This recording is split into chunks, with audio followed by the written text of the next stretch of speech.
Salam sejahtera, pada hari ini saya akan membentangkan analisis kurikulum KSSM Pendidikan Moral Tingkatan 1 berdasarkan model Taylor. Model ini dipilih kerana ia merupakan antara model kurikulum yang paling sistematik dan berpengaruh dalam bidang pendidikan. Ia memberi fokus kepada hubungan yang jelas antara objektif, pengalaman pembelajaran, organisasi kandungan dan juga penilaian. Melalui pembentangan ini, saya akan menunjukkan sejauh mana kurikulum ini bukan sahaja dirancang dengan baik, tetapi juga berpotensi untuk dilaksanakan secara berkesan dalam konteks pilih darjah sebenar.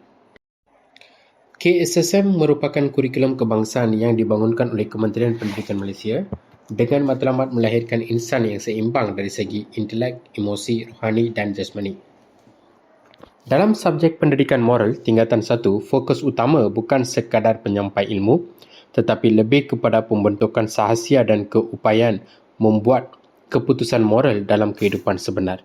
Ini bermaksud, murid bukan hanya perlu tahu apa itu nilai, tetapi mereka perlu mampu menilai situasi, membuat pertimbangan dan bertindak secara bermoral. Oleh itu, analisis menggunakan model Taylor sangat sesuai kerana ia menilai sama ada struktur kurikulum ini benar-benar menyokong pembentukan tersebut secara menyeluruh. Model Taylor menggariskan 4 komponen utama yang menjadi asas dalam reka bentuk kurikulum. Pertama ialah objektif pembelajaran, apa yang ingin dicapai oleh murid. Kedua ialah pengalaman pembelajaran, bagaimana murid akan mencapai objektif tersebut. Ketiga ialah organisasi kandungan, bagaimana isi pelajaran disusun secara sistematik. Dan keempat ialah penilaian, bagaimana kita mengukur keberkesanan pembelajaran tersebut. Keunikan model ini ialah ia bersifat linear tetapi fleksibel, di mana setiap komponen saling berkait antara satu sama lain. Jika salah satu komponen lemah, keseluruhan kurikulum juga akan terjejas. Jadi model ini sangat sesuai digunakan untuk menilai kekuatan dan kelemahan sesuatu kurikulum secara menyeluruh. Apabila kita menganalisis objektif KSSM pendidikan moral, kita dapat lihat yang merangkumi 3 domain utama, iaitu kognitif, efektif dan tingkah laku. Dari segi kognitif, murid didedahkan kepada konsep moral dan isu semasa supaya mereka dapat berfikir secara kritis. Dari segi efektif, kurikulum ini juga menyemai emosi moral seperti empati, rasa bertanggungjawab dan kesedaran nilai. Manakala dari segi tingkah laku, murid digalakkan untuk mengamalkan nilai tersebut dalam kehidupan harian. Apa yang menarik di sini ialah objektif ini tidak berhenti pada tahap pengetahuan sahaja tetapi bergerak ke arah pembentukan karakter. Ini sangat selari dengan model Taylor yang menekankan bahawa objektif perlu jelas, spesifik dan boleh diterjemahkan dalam bentuk tingkah laku yang boleh diperhatikan. Seterusnya, dari segi pengalaman pembelajaran, KSSM pendidikan moral menggunakan pendekatan yang berpusatkan murid. Antara pendekatan yang digunakan ialah pembelajaran berasaskan projek, di mana murid terlibat secara aktif dalam tugasan yang mencerminkan situasi sebenar. Selain itu, pendekatan penyelesaian masalah membolehkan murid berhadapan dengan dilema moral dan membuat keputusan secara kritis. Aktiviti khidmat masyarakat pula memberi peluang kepada murid untuk mengalami sendiri nilai seperti kerjasama, empati dan tanggungjawab dalam konteks dunia sebenar. Pendekatan ini menunjukkan bahawa pembelajaran nilai tidak boleh berlaku secara pasif. Ia perlu melibatkan pengalaman, refleksi dan interaksi sosial supaya nilai tersebut benar-benar dihayati. Dari segi organisasi kandungan, kurikulum ini disusun secara sistematik melalui DSKP. DSKP mengandungi standard kandungan, standard pembelajaran dan standard prestasi yang membantu guru merancang pengajaran secara tersusun. Selain itu, kandungan kurikulum ini juga menggabungkan 3 elemen utama, iaitu ilmu, kemahiran dan nilai. Gabungan ini menjadikan pembelajaran lebih menyeluruh dan tidak terpisah-pisah. Dalam konteks pendidikan moral, ini sangat penting kerana nilai tidak boleh diajar secara terasing daripada konteks pengetahuan dan kemahiran. Susunan kandungan ini juga menunjukkan kesinambungan pembelajaran dari mudah ke kompleks yang selari dengan prinsip reka bentuk kurikulum yang efektif. Dalam pelaksanaan kurikulum, aspek pedagogi memainkan peranan yang sangat penting. Konsep Pedagogical Content Knowledge atau PCK menekankan bahawa guru perlu bukan sahaja menguasai kandungan, tetapi juga memahami cara terbaik untuk menyampaikan kandungan tersebut kepada murid.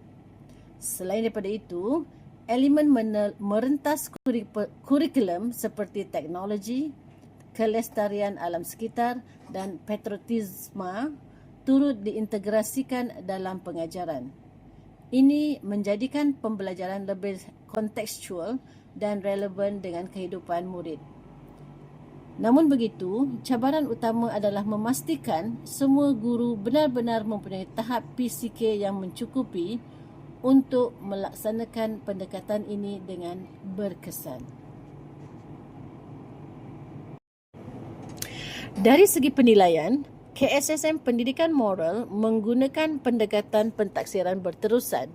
Ini bermaksud penilaian tidak hanya tertumpu kepada peperiksaan akhir, tetapi berlaku sepanjang proses pembelajaran. Pentaksiran formatif digunakan untuk memberikan maklum balas kepada murid, manakala pentaksiran summatif digunakan untuk menilai pencapaian keseluruhan. Kaedah penilaian juga pelbagai seperti pemerhatian, projek, simulasi dan perbincangan. Namun begitu, cabaran utama adalah untuk menilai aspek nilai dan sikap yang bersifat subjektif. Oleh itu, penggunaan rubrik yang jelas dan konsisten sangat penting untuk memastikan keadilan dalam penilaian. Berdasarkan analisis, terdapat beberapa kekuatan utama dalam kurikulum ini. Antaranya ialah objektif yang jelas dan menyeluruh, pendekatan pembelajaran yang aktif, kandungan yang holistik dan sistem penilaian yang berterusan. Namun, terdapat juga beberapa kelemahan yang perlu diberi perhatian. Sebagai contoh, aspek nilai dan emosi moral sukar diukur secara objektif. Selain daripada itu, keberkesanan kurikulum sangat bergantung kepada kompetensi guru.